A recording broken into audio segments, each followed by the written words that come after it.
இன்றே டவுன்லோட் செய்து உங்கள் ஃபேவரட் ஷோக்களை என்ஜாய் பண்ணுங்க. வரப்போற வாரங்கள்ல மித்ராவை சுத்தி ஒரு மிகப்பெரிய கண்டம் சூடுறதுக்கான அறிகுறி தெரியுது. ஏற்கனவே அவருக்கு எந்த கண்டம் எந்த பக்கத்துல இருந்து வருமோன்னு பயந்துகிட்டு இருக்கு. இப்ப மனிஷா சமைச்சதால அவரோட ஹெல்த்துக்கு ஏதாவது பாதிப்பு ஏற்படுத்துமோ என்னமோ.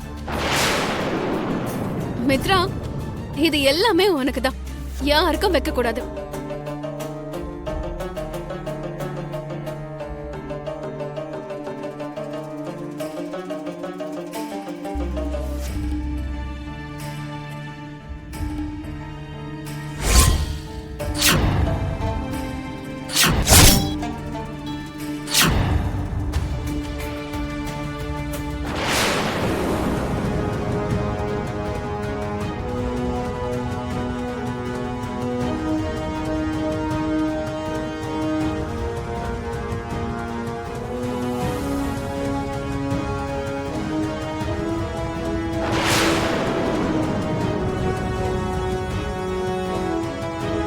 லக்ஷ்மி, என்ன பண்ணிட்டு இருக்க?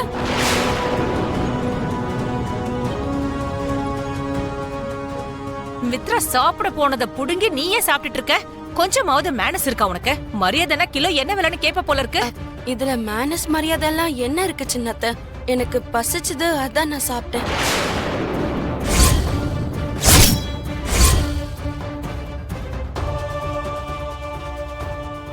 உனக்கு அவ்ளோ பசியா இருந்தா நீ ஏதோ ஒண்ணு சமைச்சு வச்சிருப்பல, போய் அதை தின்னு தொலைய வேண்டியது தானே. அதெல்லாம் முதல்ல இருக்கட்டும். அவருக்கு புடலங்கா சுத்தமா ஆகாதுன்னு உங்க யாருக்கும் தெரியாதா? என்னது? அது புடலங்கால செஞ்சதா? ஆமாத்த, புடலங்கா சாப்பிட்டா அவருக்கு சுத்தமா ஆகாதுன்னு உங்க எல்லாருக்கும் தெரியும்ல. தெரிஞ்சிருந்தோம் எப்படி நீங்க அவரை இதை சாப்பிட விட்டீங்க?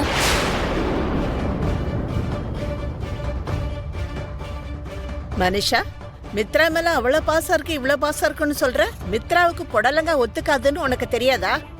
அது பாட்டி, அது வந்து பாசம் இருக்குன்னு சொல்றதெல்லாம் ஜஸ்ட் வாய் வார்த்தை தான். உண்மையான பாசத்தை எப்படிமா காட்ட முடியும்?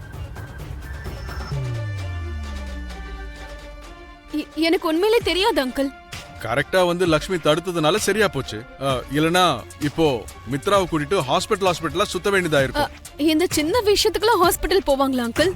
மனிஷா, மித்ராவை பத்தி இந்த சின்ன விஷயம் கூட தெரிஞ்சுக்காம நீ எப்படி இவ்வளவு நாள் இருந்தன்னு எனக்கு தெரியல மனிஷா. இந்த மாதிரி தப்பெல்லாம் ஏதோ இப்ப பண்ணிட்ட. இனிமே இப்படி எல்லாம் நடக்காம பாத்துக்கோ. சரிங்க ஆண்டி. எடு, இதெல்லாம் முதல்ல எடுத்துட்டு போ.